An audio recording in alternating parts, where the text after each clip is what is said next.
Hello बच्चों। बेटे ਆਪਾਂ ਆਰਗੈਨਿਕ ਕੰਪਾਊਂਡਸ ਦੀ ਕਲਾਸੀਫਿਕੇਸ਼ਨ ਕੀਤੀ ਸੀ। ਹੁਣ ਅੱਗੋਂ ਆਪਾਂ ਕਿਹਾ ਸੀ ਕਿ ਆਰਗੈਨਿਕ ਕੰਪਾਊਂਡਸ ਨੂੰ ਆਪਾਂ ਬੇਟੇ ਫੰਕਸ਼ਨਲ ਗਰੁੱਪ ਦੇ ਬੇਸ ਤੇ ਵੀ ਕਲਾਸੀਫਾਈ ਕਰ ਸਕਦੇ ਹਾਂ ਇਨਟੂ ਫੈਮਲੀਜ਼ ਔਰ ਹੋਮੋਲੋਗਸ ਸੀਰੀਜ਼ ਦੇ ਅਲੱਗ-ਅਲੱਗ ਫੈਮਲੀਜ਼ ਦੇ ਵਿੱਚ ਆਪਾਂ ਇਹਨਾਂ ਨੂੰ ਕਲਾਸੀਫਾਈ ਕਰ ਸਕਦੇ ਹਾਂ ਉਹਨਾਂ ਦੇ ਫੰਕਸ਼ਨਲ ਗਰੁੱਪ ਦੇ ਬੇਸ ਤੇ। ਠੀਕ ਹੈ, ਕਲਾਸੀਫਾਈ ਕਰਨ ਤੋਂ ਪਹਿਲਾਂ ਬੇਟੇ ਸਾਨੂੰ ਪਤਾ ਹੋਣਾ ਚਾਹੀਦਾ ਕਿ ਫੰਕਸ਼ਨਲ ਗਰੁੱਪ ਅਸੀਂ ਕਿਹਨੂੰ ਕਹਿੰਦੇ ਹਾਂ। ਫੰਕਸ਼ਨਲ ਗਰੁੱਪ ਕੀ ਹੁੰਦਾ ਹੈ? The functional group may be defined as an atom or group of atoms joined in a specified manner which is responsible for the chemical properties of organic compounds. ਕੋਈ atom ਜਾਂ group of atom ਜਿਹੜੇ ਇੱਕ specified manner ਦੇ ਵਿੱਚ arrange ਕੀਤੇ ਹੋਏ ਹੁੰਦੇ ਆ, ਜਿਹੜੇ ਕਿ ਉਹਦੀਆਂ ਕਿਸੇ ਵੀ ਕੰਪਾਊਂਡ ਦੀਆਂ ਆਰਗੈਨਿਕ ਜਿਹੜੀ ਕੰਪਾਊਂਡ ਹੈ ਉਹਦੀਆਂ ਕੈਮੀਕਲ ਪ੍ਰੋਪਰਟੀਜ਼ ਦੇ ਲਈ ਰਿਸਪੌਂਸੀਬਲ ਹੁੰਦੇ ਆ ਬੇਟੇ, ਉਹਨਾਂ ਨੂੰ ਅਸੀਂ ਫੰਕਸ਼ਨਲ ਗਰੁੱਪ ਕਹਿੰਦੇ ਆ। ਮਤਲਬ ਜਿਹੜੇ ਕੋਈ ਵੀ ਆਰਗੈਨਿਕ ਕੰਪਾਊਂਡ ਦੀਆਂ ਪ੍ਰੋਪਰਟੀਜ਼ ਨੂੰ ਉਹਨਾਂ ਦੀ ਪ੍ਰੋਪਰਟੀ ਲਈ ਕੌਣ ਰਿਸਪੌਂਸੀਬਲ ਹੁੰਦਾ ਬੇਟੇ? Functional group. ਜਿਹੜਾ ਫੰਕਸ਼ਨਲ ਗਰੁੱਪ ਹੋਏਗਾ ਉਸ ਹੀ ਫੈਮਿਲੀ ਦਾ ਉਹ ਮੈਂਬਰ ਹੋਏਗਾ, ਉਹ ਪਰਟੀਕੂਲਰ ਆਰਗੈਨਿਕ ਕੰਪਾਊਂਡ। ਜਿਵੇਂ ਆਪਾਂ ਐਗਜ਼ਾਮਪਲਸ ਲੈ ਲਈਏ, ਹਾਈਡਰੋਕਸਿਲ ਗਰੁੱਪ OH, ਜਿਹੜੇ OH ਗਰੁੱਪ ਦੇ ਵਿੱਚ ਆਉਣਗੇ ਇਹਨਾਂ ਨੂੰ ਅਸੀਂ ਅਲਕੋਹਲਸ ਕਹਿੰਦੇ ਆ। ਫਿਰ ਆ ਗਿਆ ਐਲਡੀਹਾਈਡ CHO, ਇਹ ਸਾਰੇ ਐਲਡੀਹਾਈਡਸ ਹੋਣਗੇ। ਫਿਰ ਆ ਗਿਆ ਕਾਰਬੋਕਸਿਲਿਕ ਐਸਿਡ ਗਰੁੱਪ COOH ਗਰੁੱਪ। ਮਤਲਬ ਕਿ ਇਹ ਗਰੁੱਪ ਡਿਸਾਈਡ ਕਰਨਗੇ ਕਿ ਕਿਹੜੀ ਫੈਮਿਲੀ ਦਾ। ਜੇ OH ਹੈ ਤਾਂ ਉਹ ਅਲਕੋਹਲ ਫੈਮਿਲੀ ਦਾ ਮੈਂਬਰ ਹੈ, ਜੇ COOH ਹੈ ਤਾਂ ਉਹ ਐਸਿਡ ਗਰੁੱਪ ਦਾ ਫੈਮਿਲੀ ਦਾ ਮੈਂਬਰ ਹੈ, ਜੇ CHO ਹੈ ਤਾਂ ਉਹ ਐਲਡੀਹਾਈਡ ਫੈਮਿਲੀ ਦਾ ਮੈਂਬਰ ਹੈ। ਠੀਕ ਹੈ, ਤਾਂ ਫੰਕਸ਼ਨਲ ਗਰੁੱਪ ਹੈ ਜਿਹੜਾ ਉਹਨਾਂ ਨੂੰ ਫੈਮਿਲੀ ਦੇ ਵਿੱਚ ਅਲੱਗ-ਅਲੱਗ ਉਹਨਾਂ ਨੂੰ ਕਲਾਸੀਫਾਈ ਕਰ ਦੇਗਾ। ਹੁਣ ਆਪਾਂ ਦੇਖਦੇ ਆਪਾਂ ਕਿਹਾ ਸੀ ਕਿ ਫੰਕਸ਼ਨਲ ਗਰੁੱਪ ਫੈਮਲੀਜ਼ ਜਾਂ ਹੋਮੋਲੋਗਸ ਸੀਰੀਜ਼ ਦੇ ਵਿੱਚ ਉਹਨਾਂ ਨੂੰ ਕਲਾਸੀਫਾਈ ਕਰ ਦਿੰਦੇ ਆ। ਹੁਣ ਆਪਾਂ ਦੇਖਦੇ ਕਿ ਹੋਮੋਲੋਗਸ ਸੀਰੀਜ਼ ਕਿਹਨੂੰ ਕਹਿੰਦੇ ਆ ਅਸੀਂ। ਹੋਮੋਲੋਗਸ ਸੀਰੀਜ਼ ਕੀ ਹੁੰਦੀ ਹੈ ਬੇਟੇ? A homologous series may be defined as a series of organic compounds which contain same functional group. ਇੱਕ ਹੋਮੋਲੋਗਸ ਸੀਰੀਜ਼ ਜਦੋਂ ਲਵਾਂਗੇ ਆਪਾਂ ਉਹਦੇ ਵਿੱਚ ਸਾਰੇ ਕੰਪਾਊਂਡਸ ਦੇ ਵਿੱਚ ਬੇਟੇ ਫੰਕਸ਼ਨਲ ਗਰੁੱਪ ਕੀ ਹੋਏਗਾ? ਸੇਮ ਹੋਏਗਾ। ਜੇ ਫੰਕਸ਼ਨਲ ਗਰੁੱਪ ਸੇਮ ਹੋ ਗਿਆ ਬੇਟੇ ਤਾਂ ਉਹਦੀਆਂ ਪ੍ਰੋਪਰਟੀਜ਼ ਵੀ ਸੇਮ ਹੋਣਗੀਆਂ and have same chemical properties, ਕਿਉਂਕਿ ਕੈਮੀਕਲ ਪ੍ਰੋਪਰਟੀਜ਼ ਕਿਹਦੇ ਤੇ ਡਿਪੈਂਡ ਕਰਦੀਆਂ ਬੇਟੇ? ਫੰਕਸ਼ਨਲ ਗਰੁੱਪ ਦੇ ਉੱਤੇ। ਜੇ ਫੰਕਸ਼ਨਲ ਗਰੁੱਪ ਸੇਮ ਹੈ ਤਾਂ ਕੈਮੀਕਲ ਪ੍ਰੋਪਰਟੀਜ਼ ਵੀ ਉਹਨਾਂ ਦੀਆਂ ਕੀ ਹੋਣਗੀਆਂ? ਸੇਮ ਹੋਣਗੀਆਂ। The members of homologous series can be represented by general molecular formula. ਤਾਂ ਆਪਾਂ ਹੋਮੋਲੋਗਸ ਸੀਰੀਜ਼ ਦੇ ਮੈਂਬਰਸ ਨੂੰ ਬੇਟੇ ਇੱਕ ਜਨਰਲ ਮੋਲੀਕੂਲਰ ਫਾਰਮੂਲੇ ਦੇ ਨਾਲ ਰਿਪਰੈਜ਼ੈਂਟ ਕਰ ਸਕਦੇ ਹਾਂ। ਐਂਡ ਦ ਟੂ ਸਕਸੈਸਿਵ ਮੈਂਬਰਸ, ਤੇ ਜਿਹੜੇ ਦੋ ਸਕਸੈਸਿਵ ਮੈਂਬਰਸ ਜਿਹੜੇ ਨਾਲ ਵਾਲੇ ਮੈਂਬਰਸ ਹੈ, ਦੋ ਸਕਸੈਸਿਵ ਮੈਂਬਰ ਹੈ ਬੇਟੇ ਜਿਹੜੇ ਉਹ differ from each other in molecular formula by CH2 unit. ਤਾਂ ਉਹਨਾਂ ਦੇ ਵਿੱਚ ਹਮੇਸ਼ਾ CH2 ਦਾ ਫਰਕ ਹੋਏਗਾ। There are a number of homologous series of organic compounds such as alkanes है, alkenes है, alkynes है, haloalkanes है, alkanals है, alkanols है, alkanals है and alkanoic acids है, etc. ਇਹ ਸਾਰੀਆਂ ਫੈਮਲੀਜ਼ ਹੈ ਅਲੱਗ-ਅਲੱਗ। ਹਰੇਕ ਜਿਹੜੀ ਫੈਮਲੀ ਲਵਾਂਗੇ ਆਪਾਂ ਉਹਦੇ ਵਿੱਚ ਨੈਕਸਟ ਮੈਂਬਰ ਦੇ ਵਿੱਚ ਜਿਹੜਾ ਡਿਫਰੈਂਸ ਆਏਗਾ ਨਾ ਬੇਟੇ ਉਹ CH2 ਦਾ ਆਏਗਾ। ਠੀਕ ਹੈ, ਜਿਵੇਂ ਆਪਾਂ ਅਲਕੇਨਸ ਲੈ ਲਏ, ਅਲਕੇਨਸ ਦੇ ਵਿੱਚ ਆਪਾਂ ਪਹਿਲਾ ਮੈਂਬਰ ਕੀ ਹੈ ਬੇਟੇ? CH4। ਜੇ ਅਸੀਂ ਦੂਜਾ ਮੈਂਬਰ ਲਵਾਂਗੇ ਤਾਂ ਆਪਾਂ ਕੀ ਕਿਹਾ? CH2 ਦਾ ਫਰਕ ਹੋਏਗਾ, ਇੱਕ C ਵੱਧ ਗਿਆ ਤੇ 2 H ਵੱਧ ਗਏ ਤਾਂ ਕੀ ਬਣ ਗਿਆ? C2H6। ਜੇ ਅਸੀਂ ਨੈਕਸਟ ਮੈਂਬਰ ਲਵਾਂਗੇ ਤਾਂ ਫਿਰ ਇੱਕ C ਤੇ 2 H ਵਧਾ ਦਿਓ, C3H8। ਮਤਲਬ ਹਰੇਕ ਨੈਕਸਟ ਮੈਂਬਰ ਦੇ ਵਿੱਚ ਫਰਕ ਕਿਹਦਾ ਬੇਟੇ? CH2 ਦਾ। ਇਹਨਾਂ ਦੋਨਾਂ ਦੇ ਵਿੱਚ ਕੀ ਹੈ ਫਰਕ? CH2। ਇਸੇ ਤਰ੍ਹਾਂ ਹਰੇਕ ਮੈਂਬਰ ਦੇ ਵਿੱਚ ਜੇ ਆਪਾਂ ਅਲਕੋਹਲਸ ਲੈ ਲਈ, ਸਪੋਜ਼ ਕਰੋ ਅਲਕੋਹਲ ਆਪਾਂ ਸਿੰਪਲ ਅਲਕੋਹਲ ਲੈ ਲਈ CH3OH, ਇੱਕ ਕਾਰਬਨ ਦਾ ਅਲਕੋਹਲ, ਇਹਦਾ ਨੈਕਸਟ ਮੈਂਬਰ ਕੀ ਆਏਗਾ ਬੇਟੇ? C2H5, ਕਿਉਂਕਿ ਅਸੀਂ 2 H ਵਧਾ ਦੇਣੇ, ਇੱਕ C2H5OH। ਜੇ ਥਰਡ ਮੈਂਬਰ ਲੈ ਲਾਂਗੇ C3H7OH। ਇਹਨਾਂ 'ਚ ਫਰਕ ਕਿਹਦਾ ਬੇਟੇ? CH2 ਦਾ। ਇਹਨਾਂ ਦੋਨਾਂ 'ਚ ਫਰਕ ਕਿਹਦਾ? CH2 ਦਾ। ਇਹਨੂੰ ਅਸੀਂ ਹੋਮੋਲੋਗਸ ਸੀਰੀਜ਼ ਕਹਿੰਦੇ ਹਾਂ। ਤਾਂ ਕੋਈ ਵੀ ਫੈਮਿਲੀ ਹੈ ਉਹਦੇ ਵਿੱਚ ਫੰਕਸ਼ਨਲ ਗਰੁੱਪ ਕੀ ਹੋਏਗਾ? ਹਮੇਸ਼ਾ ਸੇਮ ਹੋਏਗਾ। ਕੈਮੀਕਲ ਪ੍ਰੋਪਰਟੀਜ਼ ਉਹਦੀਆਂ ਸੇਮ ਹੋਣਗੀਆਂ, ਤਾਂ ਨੈਕਸਟ ਜਿਹੜੇ ਸਕਸੈਸਿਵ ਮੈਂਬਰਸ ਹੈ ਉਹਨਾਂ ਦੇ ਵਿੱਚ ਹਮੇਸ਼ਾ CH2 ਦਾ ਫਰਕ ਹੋਏਗਾ। ਉਹਨੂੰ ਅਸੀਂ ਕਹਿੰਦੇ ਹਾਂ ਬੇਟੇ ਹੋਮੋਲੋਗਸ ਸੀਰੀਜ਼। ਕਲੀਅਰ। ਹੁਣ ਆਪਾਂ ਕਰਦੇ ਹਾਂ ਬੇਟੇ ਨੋਮਨਕਲੇਚਰ ਆਫ ਆਰਗੈਨਿਕ ਕੰਪਾਊਂਡਸ। ਹੁਣ ਆਪਾਂ ਨੋਮਨਕਲੇਚਰ ਕਰਦੇ ਹਾਂ ਇਹਦਾ। ਨੋਮਨਕਲੇਚਰ ਦੇ ਬੇਟੇ ਦੋ ਤਰ੍ਹਾਂ ਨਾਲ ਅਸੀਂ ਨਾਮ ਜਿਹੜਾ ਹੈਗਾ ਲਿਖਦੇ ਹਾਂ ਕੰਪਾਊਂਡਸ ਦੇ। ਇੱਕ ਹੁੰਦਾ ਕਾਮਨ ਔਰ ਟ੍ਰਾਈਬਲ ਨੇਮ ਤੇ ਦੂਸਰੇ ਹੁੰਦੇ ਬੇਟੇ ਉਹਨਾਂ ਦੇ IUPAC ਨੇਮਸ ਜਾਂ IUPAC ਨੇਮ ਕਹਿ ਦਿੰਦੇ ਆਪਾਂ। ਕਾਮਨ ਨੇਮ ਪਹਿਲਾਂ ਆਪਾਂ ਲੈਂਦੇ ਹਾਂ। ਜਦੋਂ ਅਰਲੀ ਸਟੇਜਸ ਦੇ ਵਿੱਚ ਬੇਟੇ ਜਦੋਂ ਆਰਗੈਨਿਕ ਕੈਮਿਸਟਰੀ ਦੀ ਡਿਵੈਲਪਮੈਂਟ ਹੋਈ ਹੈ ਨਾ, ਉਦੋਂ ਆਰਗੈਨਿਕ ਕੰਪਾਊਂਡਸ ਬੇਟੇ ਜਿਹੜੇ ਉਹ ਸਿਰਫ ਨੈਚੁਰਲ ਸੋਰਸਿਸ ਤੋਂ ਮਿਲਦੇ ਸੀ। ਠੀਕ ਹੈ, ਉਹ ਸਿਰਫ ਨੈਚੁਰਲ ਸੋਰਸਿਸ ਸੀ ਉਹਨਾਂ ਦੇ ਜਿੱਥੋਂ ਆਰਗੈਨਿਕ ਕੰਪਾਊਂਡਸ ਮਿਲਦੇ ਸੀ, that is plants and animals. ਮਤਲਬ ਇਹਨਾਂ ਤੋਂ ਹੀ ਮਿਲਦੇ ਸੀ। ਤਾਂ ਫਿਰ ਉਹਨਾਂ ਦੇ ਨਾਮ ਬੇਟੇ ਕਿਵੇਂ ਰੱਖੇ ਜਾਂਦੇ ਸੀ? ਉਹਨਾਂ ਦੇ ਸੋਰਸ ਦੇ ਬੇਸ ਤੇ, ਜਿੱਥੋਂ ਮਿਲਦੇ ਸੀ। ਦੇ ਵਰ named after the sources of origin. ਕਿੱਥੋਂ ਬਣੇ ਉਹਨਾਂ ਦੇ ਬੇਸ ਤੇ, ਉਹਨਾਂ ਦੇ ਸੋਰਸ ਦੇ ਨਾਮ ਤੇ ਹੀ ਉਹਨਾਂ ਦੇ ਨਾਮ ਰੱਖੇ ਜਾਂਦੇ ਸੀ। ਜਿਵੇਂ ਆਪਾਂ ਐਗਜ਼ਾਮਪਲ ਲੈਂਦੇ ਹਾਂ, for example citric acid is named so because it is found in citrus fruits.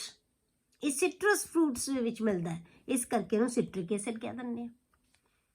acid found in red ant is named formic acid.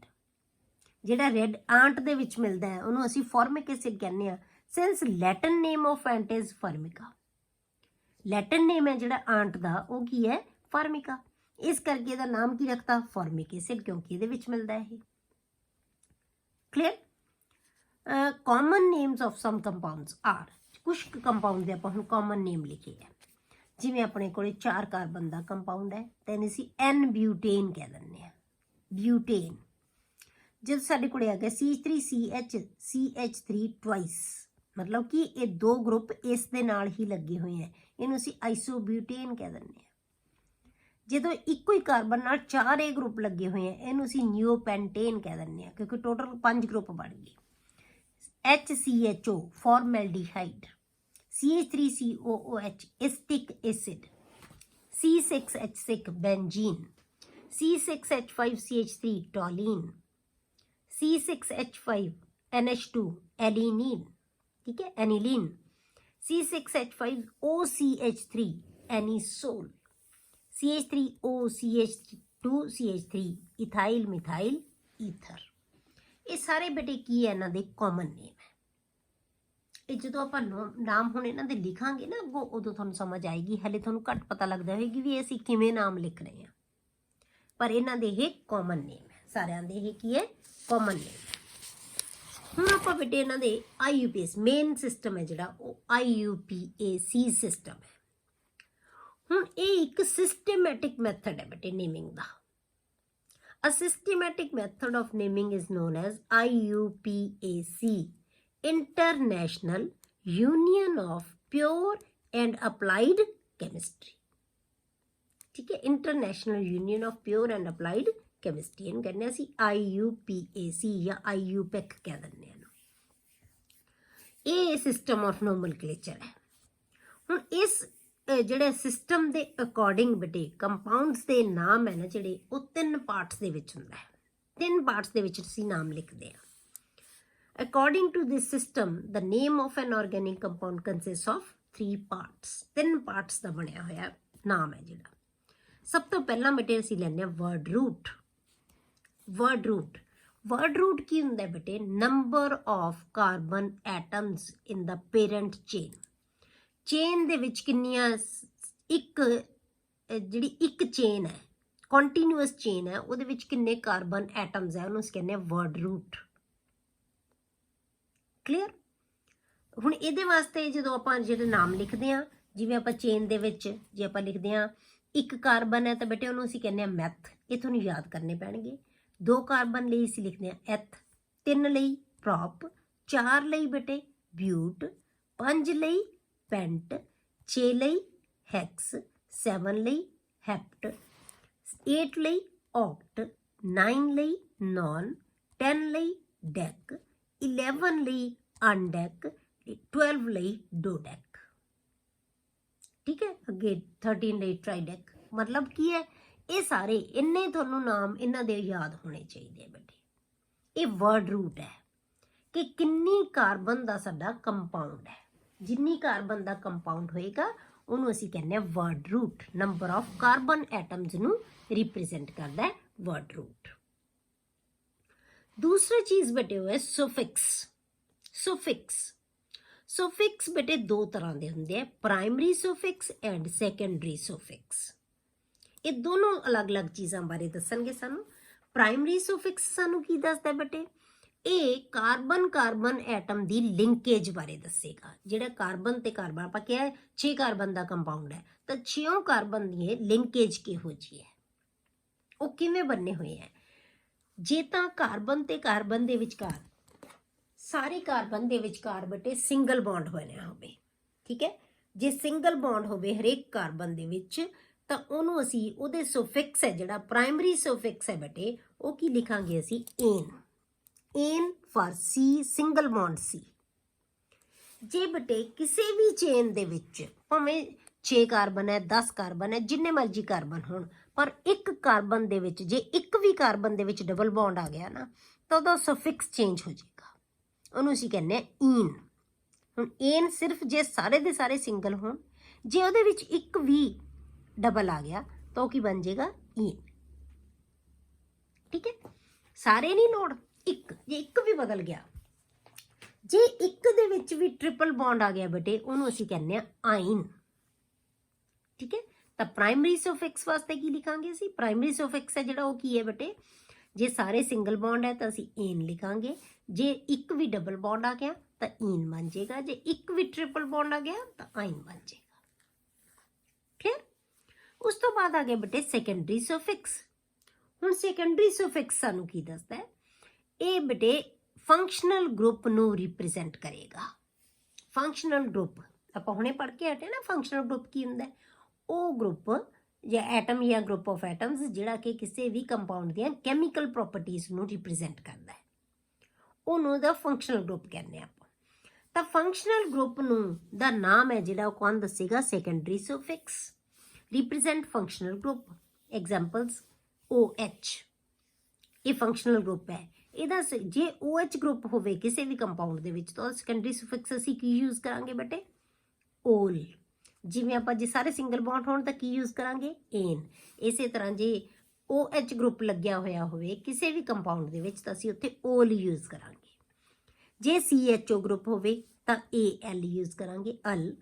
J COOH group लग्या होए तां उहनूं असीं ओइक एसिड कहने आ, ठीक है। तो ये की है ओइक एसिड। ये आ गए बेटे सुफिक्स। तीसरा पार्ट आपां कहा कि 3 पार्ट होंदे है नाम दे, पहला वर्ड रूट, फिर सुफिक्स आ गया। सुफिक्स दे 2 है पार्ट, प्राइमरी एंड सैकेंडरी। हुण आ गया प्रीफिक्स।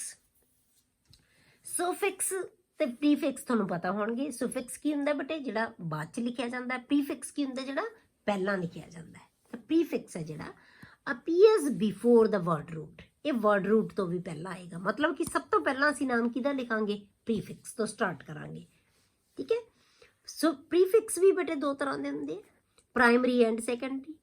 प्राइमरी प्रीफिक्स कित्थे लाउणा है, सिर्फ उन्हां कंपाउंड्स दे विच जिहड़े साइक्लिक होणगे। साइक्लो इज यूज्ड, ये प्रीफिक्स का नाम है, cyclo is used for cyclic compound. जे कोई कंपाउंड साइक्लिक है तो असीं इहदे नाम लिखण तो पहलां उहदे मूहरे साइक्लो लगा देना है। जे 3 कार्बन का कंपाउंड है तो आपां क्या 3 वास्ते असीं की यूज़ करना है, प्रॉप, ठीक है। तो आप प्रॉप यूज़ करते हैं लिखो इत्ते, तो इनू आप साइक्लोप्रॉप लिखांगे। मतलब जिन्नी भी कार्बन का जे साइक्लिक कंपाउंड है तो वो वास्ते असीं प्राइमरी प्रीफिक्स यूज़ करते हैं साइक्लो, ठीक है। तो साइक्लो शब्द असीं या प्रीफिक्स है जिहड़ा वो असीं लगावांगे। सैकेंडरी प्रीफिक्स की है बेटे, रिप्रजेंट सबस्टीट्यूएंट्स, मतलब कि कार्बन के आले दुआले हरेक जिथे भी कोई ब्रांच बनी हुई होवे, पेरेंट चेन की जिते भी कोई ब्रांच बनी हुई होएगी उन्होंने असीं कहने उन्होंने असीं कहने सबस्टीट्यूएंट। तो सबस्टीट्यूएंट नूं असीं किहदे नाल लिखदे हां बेटे, सैकेंडरी प्रीफिक्स दे नाल। हुण आपां जिहड़े हैगे है IUPAC नेम लिखण वास्ते किहड़ा सीक्वेंस है बेटे वो देखते हैं। सीक्वेंस की होएगा, ਇਹ ਤਿੰਨਾਂ ਦਾ ਸੀਕੁਐਂਸ ਕੀ ਹੋਏਗਾ। ਠੀਕ ਹੈ, ਸਭ ਤੋਂ ਪਹਿਲਾਂ ਆਪਾਂ ਕੀ ਲਿਖਣਾ ਬੇਟੇ, ਸੈਕੰਡਰੀ ਪ੍ਰੀਫਿਕਸ। ਮਤਲਬ ਕੀ ਹੈ, ਸੈਕੰਡਰੀ ਪ੍ਰੀਫਿਕਸ ਕਿਹਨੂੰ ਕਹਿੰਦੇ ਆ, ਬ੍ਰਾਂਚ ਨੂੰ। ਜਿੰਨੀਆਂ ਵੀ ਬ੍ਰਾਂਚਿਸ ਹੋਣਗੀਆਂ ਨਾ ਕਿਸੇ ਵੀ ਕੰਪਾਊਂਡ ਦੀਆਂ, ਸਭ ਤੋਂ ਪਹਿਲਾਂ ਅਸੀਂ ਬ੍ਰਾਂਚਿਸ ਦਾ ਨਾਮ ਲਿਖਾਂਗੇ। ਉਸ ਤੋਂ ਬਾਅਦ ਆਪਾਂ ਪ੍ਰਾਇਮਰੀ ਪ੍ਰੀਫਿਕਸ ਕਿ ਸਾਈਕਲੋ ਹੈ ਕਿ ਨਹੀਂ, ਇਹ ਆਮ ਤੌਰ ਤੇ ਨਹੀਂ ਯੂਜ਼ ਹੁੰਦਾ, ਤਾਂ ਆਪਾਂ ਸੈਕੰਡਰੀ ਪ੍ਰੀਫਿਕਸ ਦੀ ਬਜਾਏ ਇਕੱਲਾ ਪ੍ਰੀਫਿਕਸ ਹੀ ਕਹਿ ਦਿੰਦੇ ਆ। ਜਿੱਥੇ ਵੀ ਅਸੀਂ ਬ੍ਰਾਂਚ ਲਿਖਣੀ ਹੈ ਤਾਂ ਅਸੀਂ ਕੀ ਲਿਖਿਆ ਜਾਂਦਾ ਹੈ, ਪ੍ਰੀਫਿਕਸ ਲਿਖ ਲਓ ਪਹਿਲਾਂ, ਵੀ ਦੇਖੋ ਕੋਈ ਪ੍ਰੀਫਿਕਸ ਹੈਗਾ, ਮਤਲਬ ਕੋਈ ਬ੍ਰਾਂਚ ਹੈਗੀ ਹੈ। ਜੇ ਬ੍ਰਾਂਚ ਹੈਗੀ ਹੈ ਤਾਂ ਆਪਾਂ ਪ੍ਰੀਫਿਕਸ ਲਿਖ ਦਾਂਗੇ। ਤਾਂ ਸੈਕੰਡਰੀ ਪ੍ਰੀਫਿਕਸ ਨੂੰ ਅਸੀਂ ਪ੍ਰੀਫਿਕਸ ਹੀ ਲਿਖ ਦਿੰਦੇ ਆ ਇਕੱਲਾ। ਠੀਕ ਹੈ, ਤਾਂ ਪ੍ਰਾਇਮਰੀ ਤਾਂ ਸਿਰਫ ਉਹਨਾਂ ਵਾਸਤੇ ਲੱਗਣਾ ਜੇ ਸਾਈਕਲੋ ਕੰਪਾਊਂਡ ਹੈ, ਅਦਰਵਾਈਜ਼ ਇਹਦਾ ਕੋਈ ਕੰਮ ਨਹੀਂ, ਸਿਰਫ ਆਪਾਂ ਸੈਕੰਡਰੀ ਪ੍ਰੀਫਿਕਸ ਲਿਖਾਂਗੇ। ਉਸ ਤੋਂ ਬਾਅਦ ਫਿਰ ਲਿਖਣਾ ਬੇਟੇ ਵਰਡ ਰੂਟ, ਉਸ ਤੋਂ ਬਾਅਦ ਪ੍ਰਾਇਮਰੀ ਸੁਫਿਕਸ, ਫਿਰ ਸੈਕੰਡਰੀ ਸੁਫਿਕਸ। ਇਹ ਸੀਕੁਐਂਸ ਨੂੰ ਨਹੀਂ ਤੋੜਨਾ ਬਿਲਕੁਲ ਵੀ। ਜੇ ਤੁਸੀਂ ਇਸੇ ਸੀਕੁਐਂਸ 'ਚ ਨਾਮ ਲਿਖੋਗੇ ਬੇਟੇ, ਨਾਮ ਕਦੇ ਵੀ ਗਲਤ ਹੋਣ ਦਾ ਕੋਈ ਚਾਂਸ ਨਹੀਂ ਹੁੰਦਾ। ਠੀਕ ਹੈ, ਤਾਂ ਸੈਕੰਡਰੀ ਪ੍ਰੀਫਿਕਸ, ਫਿਰ ਪ੍ਰਾਇਮਰੀ ਪ੍ਰੀਫਿਕਸ, ਫਿਰ ਵਰਡ ਰੂਟ, ਫਿਰ ਪ੍ਰਾਇਮਰੀ ਸਫਿਕਸ, ਫਿਰ ਸੈਕੰਡਰੀ ਸਫਿਕਸ। ਮਤਲਬ ਬਿਲਕੁਲ ਇਸੇ ਤਰ੍ਹਾਂ ਹੈ। ਇਹ ਸੈਕੰਡਰੀ, ਇਹ ਲਾਸਟ ਤੇ ਸੈਕੰਡਰੀ ਤੇ ਪ੍ਰਾਇਮਰੀ, ਫਿਰ ਉਸ ਤੋਂ ਸੈਕੰਡ ਲਾਸਟ ਵਿਚਾਲੇ ਕੀ ਆਏਗਾ, word root. Secondary prefix, primary prefix, word root, primary suffix, secondary suffix. Clear. ਇੱਕ ਚੀਜ਼ ਇਹ ਯਾਦ ਰੱਖ ਲਓ ਵੀ ਸੈਕੰਡਰੀ ਤੋਂ ਹੀ ਸ਼ੁਰੂ ਹੋਇਆ, ਸੈਕੰਡਰੀ ਤੋਂ ਹੀ ਐਂਡ ਕਰਨਾ ਹੈ, ਤਾਂ ਫਿਰ ਆਪੇ ਹੀ ਆ ਗਿਆ, ਕਿਉਂਕਿ ਅਗਲਾ ਤਾਂ ਅਸੀਂ ਪ੍ਰਾਇਮਰੀ ਹੀ ਲਿਖਾਂਗੇ ਨਾ। ਇੱਥੇ ਫਿਰ ਵਰਡ ਰੂਟ, ਫਿਰ ਵਰਡ ਰੂਟ ਤੋਂ ਬਾਅਦ ਫਿਰ ਪ੍ਰਾਇਮਰੀ ਸਫਿਕਸ। ਕਲੀਅਰ ਹੋ ਗਿਆ ਬੇਟੇ। ਹੁਣ ਇਹਨਾਂ ਦੇ ਆਪਾਂ ਜਿਹੜਾ ਹੈਗਾ ਨਾਮ ਲਿਖਣੇ ਆ।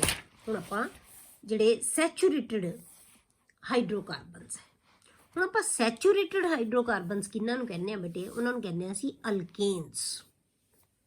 IUPAC ਨੇਮਸ ਆਫ ਸੈਚੂਰੇਟਡ ਹਾਈਡਰੋਕਾਰਬਨਸ, ਅਲਕੇਨਸ ਜਿਨ੍ਹਾਂ ਨੂੰ ਕਿਹਾ ਜਾਂਦਾ ਹੈ। ਹੁਣ ਇਹਨਾਂ ਦਾ ਬੇਟੇ ਅਲਕੇਨਸ ਦਾ ਜਿਹੜਾ ਜਨਰਲ ਫਾਰਮੂਲਾ ਹੁੰਦਾ ਹੈ ਨਾ, ਉਹ ਹੁੰਦਾ ਹੈ CnH2n+2। General formula of alkanes is CnH2n+2। ਹੁਣ ਇਹਨਾਂ ਸਾਰਿਆਂ ਵਾਸਤੇ ਜਿਹੜੇ ਸੈਚੂਰੇਟਡ ਹੋਣਗੇ, ਉਹ ਸਾਰਿਆਂ ਦੇ ਵਿੱਚ ਸਿੰਗਲ ਬੌਂਡ ਹੋਣਗੇ। ਇਸੇ ਕਰਕੇ ਦਾ ਪ੍ਰਾਇਮਰੀ ਸਫਿਕਸ ਹੈ ਜਿਹੜਾ, ਉਹ ਹਮੇਸ਼ਾ ਏਨ ਹੋਏਗਾ। ਆਪਾਂ ਕਿਹਾ ਸੀ ਨਾ ਪ੍ਰਾਇਮਰੀ ਸਫਿਕਸ ਕੀ ਹੁੰਦਾ, ਜੇ ਸਾਰੇ ਸਿੰਗਲ ਬੌਂਡ ਹੋਣ ਤਾਂ ਏਨ ਲੱਗੇਗਾ, ਜੇ ਇੱਕ ਵੀ ਡਬਲ ਬੌਂਡ ਆ ਗਿਆ ਤਾਂ ਏਨ ਬਣ ਜਾਏਗਾ, ਜੇ ਇੱਕ ਵੀ ਟ੍ਰਿਪਲ ਬੌਂਡ ਆ ਗਿਆ ਤਾਂ ਆਇਨ ਬਣ ਜਾਏਗਾ। ਹੁਣ ਅਸੀਂ ਸੈਚੂਰੇਟਡ ਹਾਈਡਰੋਕਾਰਬਨ ਕਿਹਨਾਂ ਨੂੰ ਕਹਿੰਦੇ ਆ ਬੇਟੇ, ਜਿਨ੍ਹਾਂ ਦੇ ਵਿੱਚ ਸਭ ਦੇ ਵਿੱਚ ਸਿੰਗਲ ਬੌਂਡ ਹੁੰਦੇ ਆ, ਕੋਈ ਵੀ ਡਬਲ ਜਾਂ ਟ੍ਰਿਪਲ ਬੌਂਡ ਨਹੀਂ ਹੁੰਦਾ। ਇਸ ਕਰਕੇ ਸਫਿਕਸ ਕੀ ਲਿਖਾਂਗੇ ਅਸੀਂ, ਏਨ ਲਿਖਾਂਗੇ। ਠੀਕ ਹੈ, ਜਨਰਲ ਫਾਰਮੂਲਾ ਇਹ ਯਾਦ ਰੱਖਣਾ CnH2n+2, ਤੇ ਸਫਿਕਸ ਹੈ ਜਿਹੜਾ ਪ੍ਰਾਇਮਰੀ ਸਫਿਕਸ ਹੈ ਉਹ ਕੀ ਆਏਗਾ, ਏਨ ਲਿਖਾਂਗੇ ਆਪਾਂ। ਕਲੀਅਰ। ਹੁਣ ਆਪਾਂ ਜਿਵੇਂ ਨਾਮ ਲਿਖੀਏ CH4, ਕਿਉਂਕਿ ਆਪਾਂ ਇਹ ਸੈਚੂਰੇਟਡ ਹਾਈਡਰੋਕਾਰਬਨ ਸਟ੍ਰੇਟ ਚੇਨ ਲਏ ਆਪਾਂ, ਪਹਿਲਾਂ ਲੈਂਦੇ ਆਪਾਂ ਸਟ੍ਰੇਟ ਚੇਨ ਹਾਈਡਰੋਕਾਰਬਨਸ, ਮਤਲਬ ਕਿ ਕੋਈ ਬ੍ਰਾਂਚ ਹੈ ਹੀ ਨਹੀਂ। ਤਾਂ ਜੇ ਬ੍ਰਾਂਚ ਨਹੀਂ ਬਟੇ ਤਾਂ ਫਿਰ ਪ੍ਰੀਫਿਕਸ ਕੋਈ ਲੱਗੇਗਾ ਹੀ ਨਹੀਂ। ਇਹਦਾ ਮਤਲਬ ਨਾ ਪ੍ਰਾਇਮਰੀ ਪ੍ਰੀਫਿਕਸ ਨਾ ਸੈਕੰਡਰੀ ਪ੍ਰੀਫਿਕਸ ਕਿੱਥੋਂ ਸ਼ੁਰੂ ਹੋਏਗਾ, ਵਰਡ ਰੂਟ ਤੋਂ। ਨਾਮ ਕਿੰਨੇ ਪਾਰਟ ਤੋਂ ਹੋਏਗਾ, ਵਰਡ ਰੂਟ ਤੋਂ। ਇੱਥੋਂ ਨਾ ਆ ਹੋਏਗਾ ਨਾ ਇਹ ਹੋਏਗਾ, ਜਿਹੜੇ ਸਟ੍ਰੇਟ ਚੇਨ ਹੈ। ਤੇ ਸਟ੍ਰੇਟ ਚੇਨ 'ਚ ਸਾਈਡ ਚੇਨ ਤਾਂ ਕੋਈ ਹੋਏਗੀ ਨਹੀਂ, ਤਾਂ ਫਿਰ ਕੀ ਹੋਏਗਾ, ਵਰਡ ਰੂਟ ਤੋਂ ਅਸੀਂ ਕਰਾਂਗੇ। ਵਰਡ ਰੂਟ ਤੋਂ ਸ਼ੁਰੂ ਕਰਾਂਗੇ, ਨੰਬਰ ਆਫ ਕਾਰਬਨ ਲਿਖਾਂਗੇ। ਉਸ ਤੋਂ ਬਾਅਦ ਕੀ ਲਿਖਾਂਗੇ ਬੇਟੇ, ਪ੍ਰਾਇਮਰੀ ਸਫਿਕਸ। ਪ੍ਰਾਇਮਰੀ ਸਫਿਕਸ ਕੀ ਹੈ, ਏਨ, ਈਨ ਜਾਂ ਆਇਨ। ਉਸ ਤੋਂ ਬਾਅਦ ਫੰਕਸ਼ਨਲ ਗਰੁੱਪ ਸਫਿਕਸ, ਉਹ ਆਪਾਂ ਹਲੇ ਸ਼ੁਰੂ ਹੀ ਨਹੀਂ ਕਰਨਾ, ਤਾਂ ਇਹਦਾ ਮਤਲਬ ਦੋ ਹੀ ਨਾਮ ਲਿਖਾਂਗੇ, ਦੋ ਹੀ ਚੀਜ਼ਾਂ ਆਉਣਗੀਆਂ, number of carbon atoms and ਏਨ, ਈਨ ਔਰ ਆਇਨ। ਕਿਉਂਕਿ ਆਪਾਂ ਅਲਕੇਨਸ ਲੈ ਰਹੇ ਹਾਂ ਤਾਂ ਸਭ 'ਚ ਕੀ ਆਏਗਾ ਬੇਟੇ, ਏਨ ਆਏਗਾ। ਤਾਂ ਨੰਬਰ ਆਫ ਕਾਰਬਨ ਐਟਮ ਇੱਥੋਂ ਲਵਾਂਗੇ, ਜੇ ਇੱਕ ਕਾਰਬਨ ਦਾ ਹੋਇਆ ਤਾਂ ਮੈਥ ਲਿਖ ਦਾਂਗੇ। ਪ੍ਰਾਇਮਰੀ ਸਫਿਕਸ ਕੀ ਹੋਏਗਾ ਇਹਦਾ, ਏਨ ਆਏਗਾ, ਤਾਂ ਕੀ ਬਣ ਜਾਏਗਾ, ਮਿਥੇਨ, ਮੀਥੇਨ ਜਿਹਨੂੰ ਕਹਿ ਦਿੰਦੇ ਆਪਾਂ। 2 ਕਾਰਬਨ ਦਾ ਐਥ, ਨਾਲ ਕੀ ਆ ਜਾਏਗਾ, ਏਨ, ਈਥੇਨ।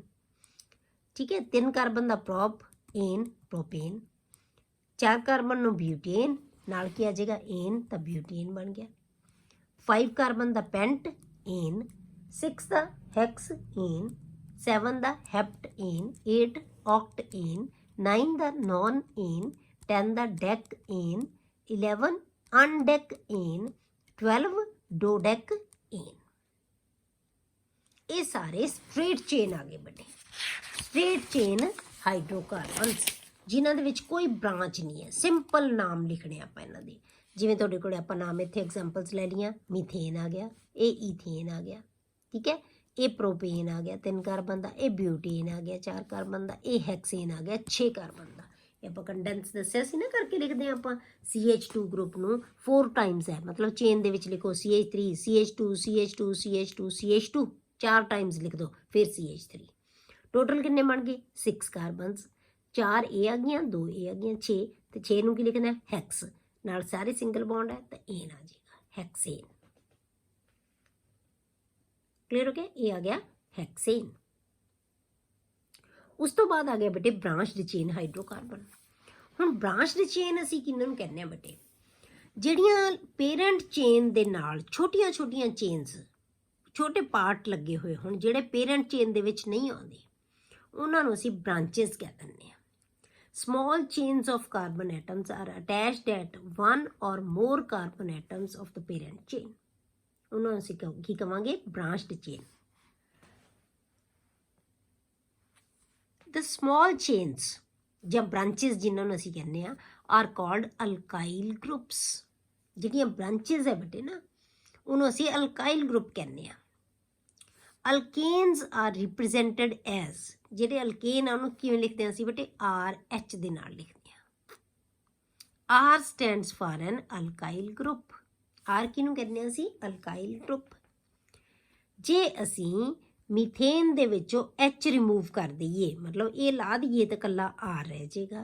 R ਨੂੰ ਅਸੀਂ ਕੀ ਕਹਿ ਦਿੰਦੇ ਹਾਂ ਬੇਟੇ ਅਲਕਾਈਲ ਗਰੁੱਪ। ਜਿਵੇਂ मीथेन ਦੇ ਵਿੱਚ CH4 ਇੱਕ H ਕੱਢ ਦੋ ਤੇ ਕੀ ਬਣ ਜਾਏਗਾ CH3, ਨਾਲ ਗਰੁੱਪ ਅਟੈਚ ਹੋਏਗਾ, ਕੋਈ ਵੀ ਇਕੱਲਾ ਨਹੀਂ ਰਹੇਗਾ ਕਦੇ ਵੀ। ਇਹਨੂੰ ਅਸੀਂ ਕਹਿੰਦੇ ਹਾਂ ਮਿਥਾਈਲ ਗਰੁੱਪ। ਫਿਰ ਆਪਾਂ ਈਥੇਨ ਲੈ ਲਿਆ, ਈਥੇਨ ਚੋਂ ਇੱਕ H ਕੱਢਤਾ ਤਾਂ ਕੀ ਬਣ ਜਾਏਗਾ ਈਥਾਈਲ ਗਰੁੱਪ। ਭਾਵੇਂ ਇੱਥੋਂ ਕੱਢੋ H, ਭਾਵੇਂ ਇੱਥੋਂ ਕੱਢੋ, ਦੋਨੋਂ ਕੀ ਹੈ ਸੇਮ ਹੋਏਗਾ। ਇਹਨੂੰ ਅਸੀਂ ਈਥਾਈਲ ਗਰੁੱਪ ਕਹਿ ਦਿੰਦੇ ਹਾਂ। ਹੁਣ ਆਪਾਂ 3 ਕਾਰਬਨ ਦਾ ਲੈ ਲਿਆ, 3 ਕਾਰਬਨ ਦੇ ਵਿੱਚੋਂ ਬੇਟੇ ਹੁਣ ਇਹਨਾਂ ਨੂੰ ਆਪਾਂ ਪ੍ਰਾਇਮਰੀ ਸੈਕੰਡਰੀ ਤੇ ਟਰਸ਼ਰੀ ਕਾਰਬਨਸ ਕਹਿੰਦੇ ਆ। ਇਹਨਾਂ ਨੂੰ ਜਿਹੜੀ ਕਾਰਬਨ ਬੇਟੇ ਇੱਕ ਕਾਰਬਨ ਨਾਲ ਜਾਂ ਕਿਸੇ ਵੀ ਕਾਰਬਨ ਦੇ ਨਾਲ ਨਾ ਜੁੜੀ ਹੋਈ ਹੋਵੇ ਉਹਨੂੰ ਕਹਿੰਦੇ, ਜਿਵੇਂ ਆਹ ਕਾਰਬਨ ਹੈ ਕਿਸੇ ਵੀ ਹੋਰ ਕਾਰਬਨ ਨਾਲ ਨਹੀਂ ਜੁੜੀ ਹੋਈ ਤਾਂ ਇਹ ਪ੍ਰਾਇਮਰੀ ਕਾਰਬਨ ਹੈ, ਜਾਂ ਇੱਕ ਕਾਰਬਨ ਨਾਲ ਹੋਰ ਜੁੜੀ ਹੋਈ ਹੈ ਇਹਨੂੰ ਕਹਿੰਦੇ ਹਾਂ ਅਸੀਂ ਪ੍ਰਾਇਮਰੀ ਕਾਰਬਨ। ਹੁਣ ਇਹ ਵੀ ਇੱਕ ਨਾਲ ਜੁੜੀ ਹੋਈ, ਇਹ ਵੀ ਪ੍ਰਾਇਮਰੀ ਹੈ ਕਿਉਂਕਿ ਇਹ ਵੀ ਇੱਕ ਨਾਲ ਜੁੜੀ ਹੋਈ ਹੈ, ਠੀਕ ਹੈ। ਪਰ ਜਿਹੜੀ ਕਾਰਬਨ ਬੇਟੇ 2 ਕਾਰਬਨ ਨਾਲ ਫਰਦਰ ਜੁੜੀ ਹੋਈ ਹੋਵੇ ਉਹਨੂੰ ਕਹਿੰਦੇ ਹਾਂ ਅਸੀਂ ਸੈਕੰਡਰੀ ਕਾਰਬਨ। ਜਿਵੇਂ ਇਹ ਕਾਰਬਨ ਤਾਂ ਇੱਕ ਨਾਲ ਜੁੜੇ ਹੋਏ, ਇਹ ਪ੍ਰਾਇਮਰੀ ਹੈ, ਪਰ ਇਹ ਕਾਰਬਨ ਬੇਟੇ ਦੋਨੋਂ ਪਾਸੇ ਕਾਰਬਨ ਨਾਲ ਜੁੜੇ ਹੋਏ ਤਾਂ ਇਹ ਕੀ ਬਣ ਗਈ ਸੈਕੰਡਰੀ। ਇਹ ਕਾਰਬਨ ਫਿਰ ਕੀ ਹੈ ਪ੍ਰਾਇਮਰੀ ਹੈ ਕਿਉਂਕਿ ਇਸ ਪਾਸੇ ਜੁੜੀ ਹੋਈ ਹੈ। ਹੁਣ ਅਸੀਂ H ਰਿਮੂਵ ਕਰਨਾ ਹੈ। ਹੁਣ ਅਸੀਂ H ਇੱਥੋਂ ਵੀ ਰਿਮੂਵ ਕਰ ਸਕਦੇ ਹਾਂ, ਇੱਥੋਂ ਵੀ ਰਿਮੂਵ ਕਰ ਸਕਦੇ ਹਾਂ। ਜਦੋਂ ਅਸੀਂ ਅਲੱਗ-ਅਲੱਗ ਪੋਜੀਸ਼ਨ ਤੋਂ ਰਿਮੂਵ ਕਰਾਂਗੇ ਤਾਂ ਫਿਰ ਸਾਡੇ ਕੋਲੇ ਅਲਕਾਈਲ ਗਰੁੱਪ ਵੀ ਅਲੱਗ-ਅਲੱਗ ਬਣਨਗੇ। ਜਦੋਂ ਤਾਂ ਅਸੀਂ ਪ੍ਰਾਇਮਰੀ ਤੋਂ ਰਿਮੂਵ ਕਰਾਂਗੇ ਬੇਟੇ ਉਹਨੂੰ ਤਾਂ ਅਸੀਂ N ਪ੍ਰੋਪਾਈਲ, ਪ੍ਰੋਪਾਈਲ ਕਿਉਂ ਕਹਿੰਦੇ ਹਾਂ ਕਿਉਂਕਿ ਪ੍ਰੋਪੇਨ 3 ਕਾਰਬਨ ਦਾ ਕੰਪਾਊਂਡ ਹੈ, ਇਸ ਕਰਕੇ ਪ੍ਰੋਪ ਲਾਵਾਂਗੇ ਤਾਂ ਨਾਲ ਕੀ ਲਾ ਦੇਣਾ ਆਈਲ ਗਰੁੱਪ, ਅਲਕਾਈਲ ਗਰੁੱਪ ਬਣਾਉਣ ਵਾਸਤੇ। ਤਾਂ ਕੀ ਬਣ ਗਿਆ ਪ੍ਰੋਪਾਈਲ, N ਪ੍ਰੋਪਾਈਲ ਕਹਿੰਦੇ ਹਾਂ ਅਸੀਂ ਇਹਨੂੰ। H ਰਿਮੂਵ ਕਰਤਾ ਫਰੋਮ ਪ੍ਰਾਇਮਰੀ ਅਲਕੋਹਲ ਨਾ ਪ੍ਰਾਇਮਰੀ ਕਾਰਬਨ, ਠੀਕ ਹੈ। ਹੁਣ ਆਪਾਂ ਸੈਕੰਡਰੀ ਕਾਰਬਨ ਤੋਂ H ਨੂੰ ਰਿਮੂਵ ਕਰਤਾ, H is removed from secondary carbon. ਜਦੋਂ ਸੈਕੰਡਰੀ ਕਾਰਬਨ ਤੋਂ ਅਸੀਂ ਰਿਮੂਵ ਕਰਾਂਗੇ ਤਾਂ ਉਹਨੂੰ ਕਹਿੰਦੇ ਹਾਂ ਅਸੀਂ ਆਈਸੋਪ੍ਰੋਪਾਈਲ। N ਪ੍ਰੋਪਾਈਲ ਕਹਿੰਦੇ ਜਦੋਂ ਡਾਇਰੈਕਟ ਚੇਨ ਹੋਵੇ। ਜਦੋਂ ਬ੍ਰਾਂਚਡ ਚੇਨ ਬਣ ਜਾਏਗੀ ਉਹਨੂੰ ਅਸੀਂ ਕਹਾਂਗੇ ਆਈਸੋਪ੍ਰੋਪਾਈਲ, ਮਤਲਬ ਸੈਂਟਰ ਵਾਲੀ ਕਾਰਬਨ ਨਾਲ ਗਰੁੱਪ ਅਟੈਚ ਹੋਏਗਾ ਕੋਈ ਵੀ। ਇਹ ਅਟੈਚਮੈਂਟ ਸ਼ੋ ਕਰਨੀ ਹੈ ਬੇਟੇ ਕਿ ਇਹ ਫਰਦਰ ਅਟੈਚ ਹੋਈ ਵੀ ਹੈ ਕਿਸੇ ਚੀਜ਼ ਨਾਲ, ਇਹ ਖਾਲੀ ਨਹੀਂ ਨਾ ਰਹਿ ਸਕਦੇ। 3 ਬੌਂਡ ਨਹੀਂ ਕਾਰਬਨ ਦੇ ਹੋ ਸਕਦੇ, ਚੌਥਾ ਬੌਂਡ ਕਿਸੇ ਵੀ ਗਰੁੱਪ ਨਾਲ ਅਟੈਚ ਹੋਇਆ ਹੈ। ਇਹਨੂੰ ਅਸੀਂ ਕੀ ਕਹਾਂਗੇ ਆਈਸੋਪ੍ਰੋਪਾਈਲ। ਇਹ ਆਇਆ N ਪ੍ਰੋਪਾਈਲ, ਇਹ ਆਈਸੋਪ੍ਰੋਪਾਈਲ। ਹੁਣ ਇਸੇ ਤਰ੍ਹਾਂ ਬੇਟੇ ਡਿਫਰੈਂਟ ਅਸੀਂ ਜਿਹੜੇ ਅਲਕਾਈਲ ਗਰੁੱਪਸ ਹੈ ਜਿਹੜੇ ਉਹ ਬਣਾ ਸਕਦੇ ਹਾਂ। ਜਿਵੇਂ ਆਪਾਂ ਆਈਸੋਪ੍ਰੋਪਾਈਲ ਇਹਨੂੰ ਹੀ ਲਿਖਤਾ, ਇਹੀ ਦਿਖਾਤਾ ਆਪਾਂ, ਇਹੀ ਚੀਜ਼ ਹੈ ਨਾ। CH3 ਨੂੰ ਉੱਪਰ ਕਰਕੇ ਲਿਖਤਾ ਜਾਂ ਨੀਚੇ ਕਰਕੇ ਲਿਖਤਾ, ਸਾਈਡ ਤੇ ਅਸੀਂ ਚੇਨ ਬਣਾਤਾ। ਮਤਲਬ ਤਾਂ ਇਹ ਹੈ ਕਿ C ਦੇ ਨਾਲ 2 CH3 ਗਰੁੱਪ ਲੱਗੇ ਹੋਏ ਹੈ, ਇੱਥੇ ਵੀ 2 CH ਨਾਲ ਅਟੈਚਮੈਂਟ, CH ਨਾਲ ਅਟੈਚਮੈਂਟ। ਇਹਨੂੰ ਅਸੀਂ ਆਈਸੋਪ੍ਰੋਪਾਈਲ ਕਹਿੰਦੇ ਹਾਂ। ਜੇ ਅਸੀਂ ਇਹ ਇਦਾਂ ਹੀ ਇੱਕ ਹੋਰ ਕਾਰਬਨ ਵਧਾ ਦਈਏ ਤਾਂ ਇਹ ਆਈਸੋਬਿਊਟਾਈਲ ਬਣ ਗਿਆ। ਠੀਕ ਹੈ, ਜੇ ਆਪਾਂ ਇਸ ਗਰੁੱਪ ਨੂੰ ਇੱਥੇ ਸ਼ਿਫਟ ਕਰਤਾ CH3 ਨੂੰ ਤਾਂ ਇਹ ਆਈਸੋਬਿਊਟਾਈਲ ਬਣ ਗਿਆ, ਆਈਸੋ ਵਰਗਾ ਬਣ ਗਿਆ, ਕਿਉਂਕਿ ਦੂਜੇ ਨੰਬਰ ਕਾਰਬਨ ਤੇ ਲਾਸਟ ਜਿਹੜੀ ਐਂਡ ਨਾਲੋਂ ਇੱਕ ਪਹਿਲਾਂ ਕਾਰਬਨ ਤੇ ਹੋਵੇ ਤਾਂ ਅਸੀਂ ਇਹਨੂੰ ਆਈਸੋ ਗਰੁੱਪ ਕਹਿੰਦੇ ਆ ਬੇਟੇ। ਇਹ ਆਈਸੋਬਿਊਟਾਈਲ ਬਣ ਗਿਆ। ਜੇ ਆਪਾਂ 3 ਗਰੁੱਪ ਲਗਾਤੇ ਇਹਦੇ ਨਾਲ, ਇਹ ਟਰਸ਼ਰੀ ਬਿਊਟਾਈਲ ਬਣ ਗਿਆ। ਜਿਵੇਂ ਸੈਕੰਡਰੀ ਸੀ ਨਾ, ਇਹ ਕਾਰਬਨ 2 ਨਾਲ ਅਟੈਚ ਹੋਈ ਹੈ, ਇਹਨੂੰ ਕੀ ਕਹਿੰਦੇ ਆ ਸੈਕੰਡਰੀ। ਜਿਹੜੀ ਕਾਰਬਨ 3 ਨਾਲ ਅਟੈਚ ਹੋਈ ਹੋਵੇ ਉਹਨੂੰ ਕੀ ਕਹਿੰਦੇ ਆ ਬੱਚੇ ਟਰਸ਼ਰੀ, ਤਾਂ ਇਹ ਟਰਸ਼ਰੀ ਬਿਊਟਾਈਲ ਬਣ ਗਿਆ। ਹੁਣ ਇਹ 4 ਨਾਲ ਅਟੈਚ ਹੋਈ ਵੀ ਹੈ ਇੱਕੋ ਹੀ ਕਾਰਬਨ, ਤਾਂ ਇਹਨੂੰ ਕੀ ਕਹਿੰਦੇ ਆ ਨਿਓਪੈਂਟਾਈਲ। ਇਹ ਕੀ ਹੋਏਗਾ ਨਿਓਪੈਂਟਾਈਲ। ਇਹ ਅਲਕਾਈਲ ਗਰੁੱਪਸ ਹੈ ਜਿਹੜੇ ਅਲੱਗ-ਅਲੱਗ ਤਰ੍ਹਾਂ ਦੇ ਅਲਕਾਈਲ ਗਰੁੱਪ ਬਣੇ। ਹੁਣ ਇਹ ਕਿਉਂਕਿ ਸਾਨੂੰ ਪਤਾ ਹੋਣਾ ਚਾਹੀਦਾ ਕਿ ਜਿਹੜੀਆਂ ਬ੍ਰਾਂਚਿਸ ਬਣਨਗੀਆਂ ਉਹ ਅਲਕਾਈਲ ਗਰੁੱਪ ਕਹਾਉਂਦੀਆਂ, ਤਾਂ ਇਹ ਅਲਕਾਈਲ ਗਰੁੱਪ ਦੇ ਬੇਸ ਤੇ ਆਪਾਂ ਕੀ ਹੈ ਹੁਣ ਇਹਨਾਂ ਦੇ ਬ੍ਰਾਂਚਡ ਚੇਨ ਜਿਹੜੇ ਕੰਪਾਊਂਡਸ ਹੋਣਗੇ ਉਹਨਾਂ ਦਾ ਨੋਮਨਕਲੇਚਰ ਨੈਕਸਟ ਲੈਕਚਰ ਦੇ ਵਿੱਚ ਕਰਾਂਗੇ।